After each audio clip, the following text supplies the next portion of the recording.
дар вақти талабагиам ман бисёр бачаи хуб будам.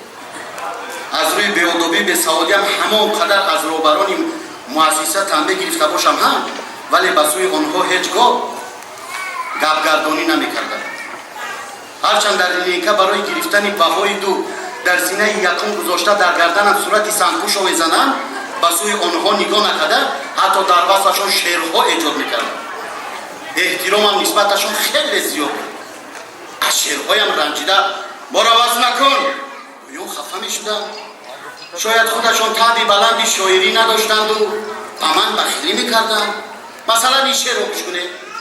معلم رنج بسیاری کشیده مرا در خردسالیم شپیده به ما آموختید علم و ادب را ولی کشتید قریب از ضرب خیمچه سپاریم امتحان از یگان فن بها را میگیریم با آب شیشه. همین مصرع‌ها تجویش خطا است. این شعری تو نه وزن دارد و نه قافیه، نه معنی دارد و نه منطق. خط غلط، معنی غلط، املا غلط، انشا غلط گویم. معلم ادبیات سخنگویش رو دوام داده گفت اوی تو کم سوادناک شده معلم شده درس دی انا بعد به قدر مایان میرسی ما نان حلال میخوریم.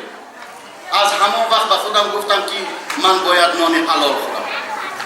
معلم شوم و طلبه ها را پیش کرده باغم آورم تا که به خطاب ها را نرم کنم.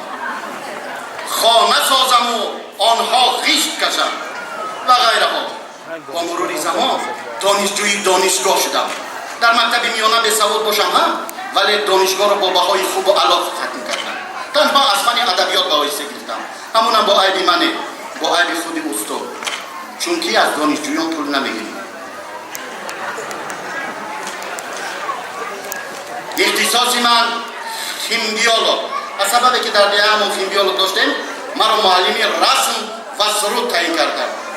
معاشش کم باشد هم ولی افتخار از شیم و کستم و گالز کم دارم. برادرم کماز دارد، پول زیاد دارد. پول زیاد داشته باشد هم ولی سر رویش پر از افتال و روغن چیفتی مطاری ماسی با لباسای جنده میگرد. برادرم با لباسای من حسد برده به من گفت اوی در دنیا دو کسب کس را گران میکردگی است. یکم گیولوگ چیز گم نکرده است و کوه را کافته میگردد. دوم معلم خودش میداند و سوال را به دیگران میدهد. من به این سلسله اهمیت نداده عاقبت رویش را پیدا کردم. در تخته صفر رسمی سیب کشیده به تمام خوانندگان سفارش داده گفتم که خود کدام میوه‌ای را که میکشد با خود گرفته آرید. من مقایسه کرده بهایتان را میگذارم. اکثریت بچه‌ها بهای خوب و علا گرفتند. تنها نادرجان بهای سه گرفت. چون که سیبی آوردهش میده کرد. دو خلطه سیب را به خانه فرستادم. مادرم دیدن زمان که پیسلم پولیاب شده از بوده در بوتهش نمیگنجید. روزی دیگر باشد رسمی کارتوشکا رسمی پیاز را سفارش دادم. یک خلطه کارتوشکا یک خلطه پیاز را هم به خانه فرستادم. روزی دیگر باشد رسمی کلم را سفارش دادم. از این کارم راهبریت آگاه شده از من رنجید. فیش مردمم زیاده گشته حتی گپ تا به گوش برادرم رسیده است. کرمها را بار کرده به خانه دیرکتر فرستادم. فیش مردمم خاموش شد. لیکن برادرم از بخیلیش نمانده به من گفت اوی تو نان حلال را معلم میخورد گفته آبروی معلم را در زمین زدی کو.